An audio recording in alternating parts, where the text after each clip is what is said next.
Page 57, Book 1, Chapter 16. Mr. Shimerda lay dead in the barn 4 days, and on the 5th they buried him. All day Friday, Jelinek was off with Ambrose digging the grave, chopping out the frozen earth with old axes. On Saturday we breakfasted before daylight and got into the wagon with the coffin. Jake and Jelinek went ahead on horseback to cut the body loose from the pool of blood in which it was frozen fast to the ground. When grandmother and I went into the Shimerda's house, we found the womenfolk alone. Ambrose and Merrick were at the barn. Mrs. Shimerda sat crouching by the stove. Antonia was washing dishes. When she saw me, she ran out of her dark corner and threw her arms around me.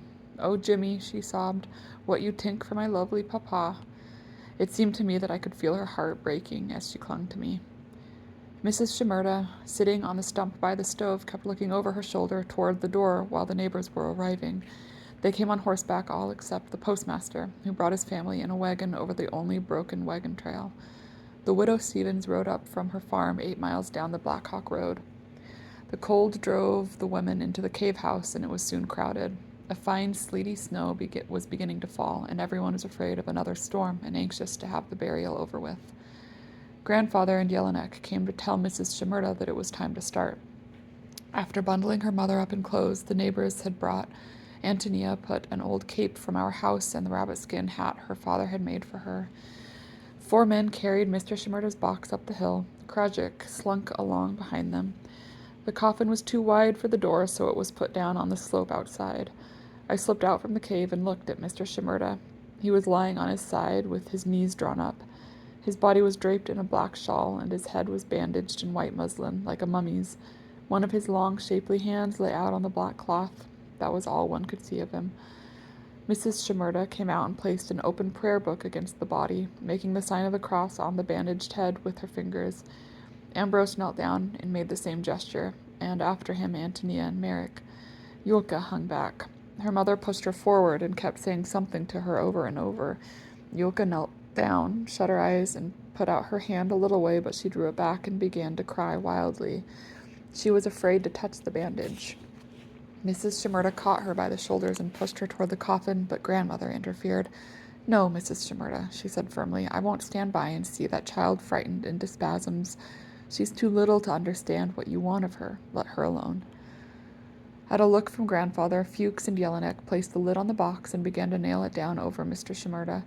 I was afraid to look at Antonia. She put her arms around Yulka and held the little girl close to her. The coffin was put into the wagon. We drove slowly away against the fine icy snow, which cut our faces like a sandblast. When we reached the grave, it looked a very little spot in that snow-covered waste. The men took the coffin to the edge of the hole and lowered it with ropes. We stood about watching them, and the powdery snow lay without melting on the caps and shoulders of the men and the shawls of the women. Jelinek spoke in a persuasive tone to Mrs. Shimerda, and then turned to grandfather. "She says, Mr. Burden, she is very glad if you can make some prayer for him here in English for the neighbors to understand." Grandmother looked anxiously at grandfather. He took off his hat, and the other men did likewise. I thought his prayer remarkable. I still remember it. He began, "O great and just God, no man among us knows what the sleeper knows, nor is it for us to judge what lies between him and thee." He prayed that if any man there had been remiss toward the stranger come to a far country, God would forgive him and soften his heart. He recalled the promises to the widow and the fatherless, and asked God to smooth the way before this widow and her children, and to incline the hearts of men to deal justly with her. In closing, he said we were leaving Mr. Shimerda at thy judgment seat, which is also thy mercy seat. All the time he was praying, grandmother watched him through the black fingers of her glove, and when he said amen, I thought she looked satisfied with him.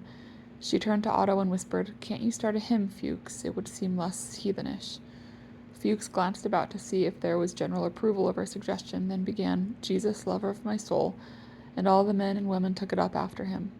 Whenever I have heard the hymn since, it has made me remember that white waste and the little group of people, and the bluish air full of fine eddying snow like long veils flying, while the nearer waters roll, while the tempest still is high. Years afterward, when the open grazing days were over and the red grass had been plowed under and under until it had almost disappeared from the prairie, when all the fields were under fence and the roads no longer ran about like wild things but followed the surveyed section lines, Mr. Shimerda's grave was still there, with a sagging wire fence around it and an unpainted wooden cross. As grandfather had predicted, Mrs. Shimerda never saw the roads going over his head. The road from the north curved a little to the east just there, and the road from the west swung out a little to the south, so that the grave, with its tall red grass that was never mowed, was like a little island, and at twilight under a new moon, or the clear evening star, the dusty roads used to look like soft gray rivers flowing past it. I never came upon the place without emotion, and in all that country it was the spot most dear to me. I loved the dim superstition, the propitiatory intent that had put the grave there, and still more I loved the spirit that could not carry out the sentence, the error from the surveyed lines, the clemency of the soft earth roads along which the homecoming wagons rattled after sunset. Never a tired driver passed the wooden cross, I am sure, without wishing well to the sleeper. Chapter 17. When spring came, after that hard winter, one could not get enough of the nimble air. Every morning I wakened with a fresh consciousness that winter was over. There were none of the signs of spring for which I used to watch in Virginia. No budding woods or blooming gardens. There was only spring itself. The throb of it, the light restlessness, the vital essence of it everywhere, in the sky, in the swift clouds, in the pale sunshine, and in the warm high wind, rising suddenly, sinking suddenly, impulsive and playful like a big puppy that pawed you and then lay down to be petted. If I had been tossed down blindfold on that red prairie, I should have known that it was spring. Everywhere now there was the smell of burning grass. Our neighbors burned off their pasture before the new grass made a start, so that the fresh growth would not be mixed with the dead stand of last year. Those light, swift fires running about the country seemed a part of the same kindling that was in the air. The Shimerdas were in their new log house by then. The neighbors had helped them to build it in March. It stood directly in front of their old cave, which they used as a cellar. The family were now fairly equipped to begin their struggle with the soil. They had 4 comfortable rooms to live in, a new windmill, bought on credit, a chicken house and poultry. Mrs. Shimerda had paid grandfather $10 for a milk cow and was to give him 15 more as soon as they harvested their first crop. When I rode up to the Shimerdas one bright, windy afternoon in April, Yulko ran out to meet me. It was to her now that I gave reading lessons. Antonia was busy with other things. I tied my pony and went into the kitchen where Mrs. Shimerda was baking bread, chewing poppy seeds as she worked. By this time she could speak enough English to ask me a great many questions about what our men were doing on the fields. She seemed to think that my elders withheld information that was helpful, and that from me she might get valuable secrets. On this occasion she asked me very craftily when grandfather expected to begin planting corn. I told her, adding that he thought we should have a dry spring and that the corn would not be held back by too much rain, as it had been last year. She gave me a shrewd glance. He not Jesus, she blustered. He not know about the wet and the dry. I did not answer her. What was the use? As I sat waiting for the hour when Ambrose and Antonia would return from the fields, I watched Mrs. Shimerda at her work. She took from the oven a coffee cake, which she wanted to keep warm for supper, and wrapped it in a quilt stuffed with feathers. I have seen her put even a roast goose in this quilt to keep it hot. When the neighbors were there building the new house, they saw her do this, and the story got abroad that the Shimerdas kept their food in their feather beds. When the sun was dropping low, Antonia came up the big south draw with her team. How much older she had grown in 8 months. She had come to us a child, and now she was a tall, strong young girl, although her 15th birthday had just slipped by. I ran out and met her as she brought her horses up to the windmill to water them. She wore the boots her father had so thoughtfully taken off before he shot himself, and his old fur cap. Her outgrown cotton dress switched about her calves over the boot tops. She kept her sleeves rolled up all day, and her arms and throat were burned as brown as a sailor's. Her neck came up strongly out of her shoulders, like the bole of a tree out of the turf. One sees that draft horse neck among the peasant women in all old countries. She greeted me gaily, and began at once to tell me how much plowing she had done that day. Ambrose, she said, was on the north quarter, breaking sod with the oxen. Jim, you ask Jake how much he plowed today. I don't want that Jake get more done in one day than me. I want we have very much corn this fall. While the horses drew in the water and nosed each other and then drank again, Antonia sat down on the windmill step and rested her head on her hand. You see the big prairie fire from your place last night? I hope your grandpa ain't lose no stacks. No, we didn't. I came to ask you something, Tony. Grandmother wants to know if you can't go to the term of school that begins next week over at the sod schoolhouse. She says there's a good teacher, and you would learn a lot. Antonia stood up, lifting and dropping her shoulders as if they were stiff. I ain't got time to learn. I can work like mans now. My mother can't say no more how Ambrose do all and nobody to help him. I can work as much as him. School is all right for little boys. I help make this land one good farm. She clucked to her team and started for the barn. I walked beside her, feeling vexed. Was she going to grow up boastful like her mother, I wondered? Before we reached the stable, I felt something tense in her silence, and glancing up, I saw that she was crying. She turned her face from me and looked off at the red streak of dying light over the dark prairie. I climbed up into the loft and threw down the hay for her while she unharnessed her team. We walked slowly back toward the house. Ambrose had come in from the north quarter and was watering his oxen at the tank. Antonia took my hand. "Sometime you will tell me all those nice things you learn at the school, won't you, Jimmy?" she asked with a sudden rush of feeling in her voice. "My father, he went much to school. He know a great deal. How to make the fine cloth like what you not got here.